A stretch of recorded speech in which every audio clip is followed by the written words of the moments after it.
Question 9. Functions, activities of business facilitators. Answer: identification of borrowers and fitment of activities, selection and preliminary processing of loan applications including verification of primary information/data, creating awareness about savings and other products, and education and advice on managing money and debt, counseling, processing and submission of applications to banks, promotion and nurturing self-help groups/joint liability groups, post-sanction monitoring and hand-holding of self-help groups/joint liability groups/credit groups/others, follow-up for recovery.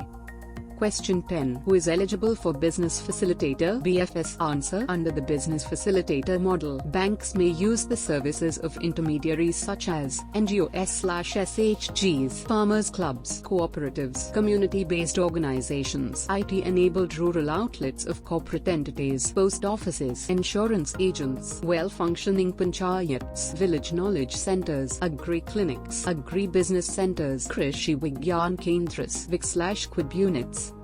Question 11. What are the benefits of using BCs? Answer: some of the advantages in using BCs as listed below. A better alternative for bank branches. Generally, a rural bank branch can serve 5,000 to 10,000 families in 15 to 20 villages within a radius of 15 kilometers. A public sector bank branch may require more than 5 years to serve unbanked areas in India, while a private sector and foreign bank with IT connectivity may require about 5 times more time. Further, obtaining permission to open a branch is a long and protracted process. The BC option potentially enables banks to reach out much faster and at a much lower cost, reaching the unreached. The model enables banks to extend financial services to the unreached clients beyond their branch network, as beneficiaries of the BCs are mostly located at unbanked and underbanked areas. Better loan performance, since local stakeholders like NGOs, post offices, etc. are involved in the process. They know the customers at a personal level. The personal connection enhances the customer's accountability to the BC, which in turn improves loan performance and repayment rates. Doorstep banking, disbursement and loan recovery at the doorsteps of the beneficiary. Quick expansion, scaling up of this model is possible within a short span of time.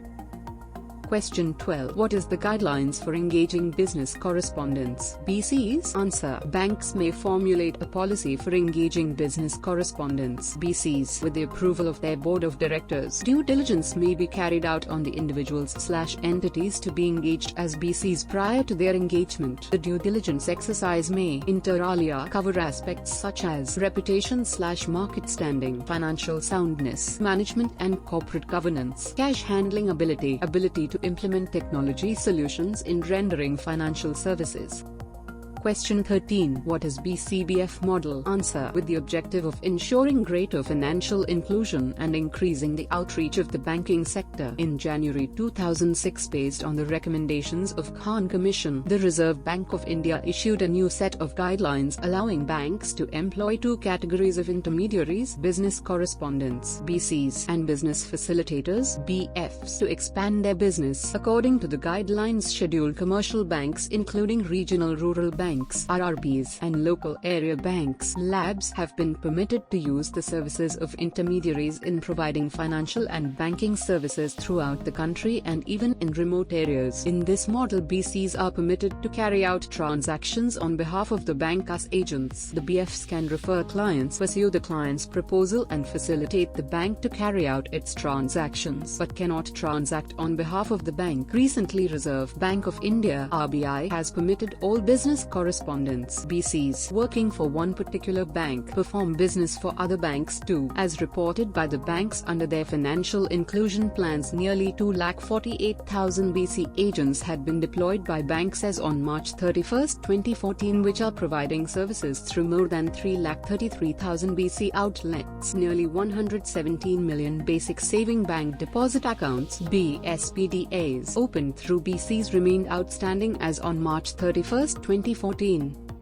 Question 14. Where can the customer access his account under the BC model? Answer. Customer can access his account through BC agents or customer service points, USPs, kiosks, etc. appointed by the BC for servicing the customers. Question 15. How does a BC function? Answer. The BC uses information and communication technology (ICT)-based devices such as handheld machines, smart card-based devices, mobile phones, etc. to carry out the banking transactions. Question 16. Whether our money is safe if we deposit with BC? Answer. BC is a mode of providing banking service at the doorstep as bank branches at a distant area. Depositing money with BC is as good as depositing with a bank branch. The transactions are done through the ICT-based devices and accounted in the books of the banks through online mode or real-time basis. The customers get immediate verification of their transactions as cash deposited withdrawn by customers through the BC is acknowledged by issue of a receipt on behalf of the bank. Additionally, transactions through BCs are done on the basis of our biometrics or a PIN number, and thus no one else can do the transactions in our account.